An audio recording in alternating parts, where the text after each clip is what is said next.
اللهم صل وبارك وسلم على سيدنا محمد وعلى آله وصحبه أجمعين.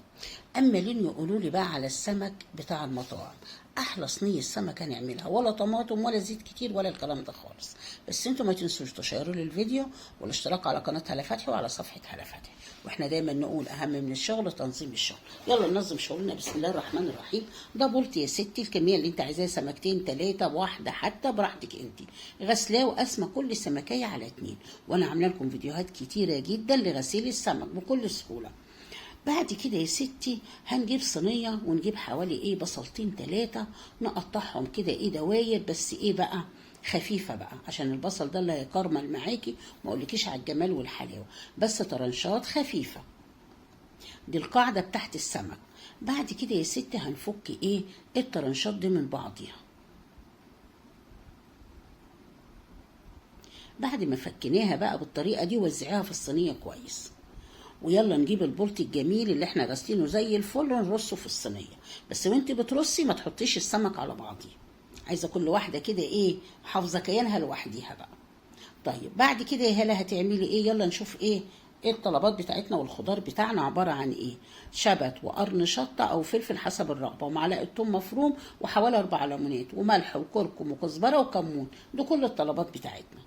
ما ده بقى السمك بتتبيله الشبك بقى. وهناخد الخضار كله فين بقى في الخلاط، وعليه ربع كوبايه ميه وعليها معلقه خل، بس معلش ما جاتش في الكاميرا، وفرمتهم. بعد ما فرمتهم كده هنعمل بقى، هننزل بالتوابل بتاعتنا ونجيب الليمون الجميل بقى. ابتدي بقى الليمون ده بيرجع لك انت. انا بصراحه بحب الليمون في السمك، والقشر ده ما ترموش، انا غاسله الليمون قبل ما اعصره. انا عصرت حوالي 4 ليمونات كبار. لو انت ما بتحبيش طعم الليمون قوي في السمك حط يا ست 2 أو 3. يبقى احنا نغسل الليمون الاول لان هنستخدم القشر بتاعه. بعد كده هنزل عليه انا نزلت بحبه زيت زيتون. انت عايزه تحط زيت عادي او زيت تومين، اي حاجه عندك يا ست حطي. حطيت حوالي عن 3 معالق كبار، حطيت 3 معالق زيت زيتون كبار. انت عايزه تحطي زيت عادي مش مشكله. يلا بقى يا ست ندهن السمك القمرايه ده. ادهنيه كويس قوي، شبعيه كده من الخلطه الجميله دي، شبع السمك بتاعك.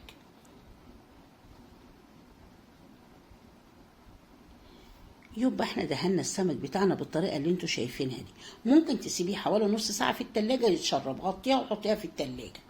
ولو عايزه تشتغل على طول مش مشكله. وهو بقى هينزل التوابل الجميله دي على كرمله البصل بقى. يبقى احنا دهنا كده الصينيه بتاعتنا القمرايه. هناخدها نوديها فين بقى؟ بس هنعصر ليمونتين. انا عصرت 3 وبعد كده عصرت واحده على الوش كده. وهنجيب بقى القشر اللي احنا طلع من الليمون ده، انا قلت لكم غسلاه الاول، ارصه في الصينيه بيدي ريحه حلوه قوي قوي في الشوي. انا كده صينيتي جاهزه، عايزه تسيبيها نص ساعه بره، والله لو عملتيه من الليل وسبتيه يتشرب بقى. بعد كده يا ستي هاخد الصينيه القمرايه دي اللي ما اقولكمش ريحتها عامله في المكان قبل السوا، ادخلها فين؟ هدخلها تحت الشوايه. اول ما تتحمر انزلها على ارضيه الفرن، هي ما بتاخدش وقت. تحت الشوايه الاول تحمر، وبعد كده نزليها على ارضيه الفرن. اول ما تلاقي البصل بتاعك اتكرمل كده كده تمام. انا الصينيه كده اتحمرت واحطها تحت ارضيه الفرن على الصاجه كده، تاخد لها قلبتين برضو كده كده تمام يا ست. الصينيه بتاعتك زي الفل، الله اكبر عليها، ما اقولكمش على الريحه والجمال. وجنبها شويه رز صياديه انا عاملاها معاكم قبل كده على القناه، وهتاكلي احلى سمك بالطريقه دي زي بتاع المطاعم الكبيره بالظبط. ايه رايكم بقى في الجمال والحلاوه دي؟ احلى شويه سمك، لا طماطم ولا نقلي ولا نوجع قلبنا. وهقول لكم بالهنا والشفا.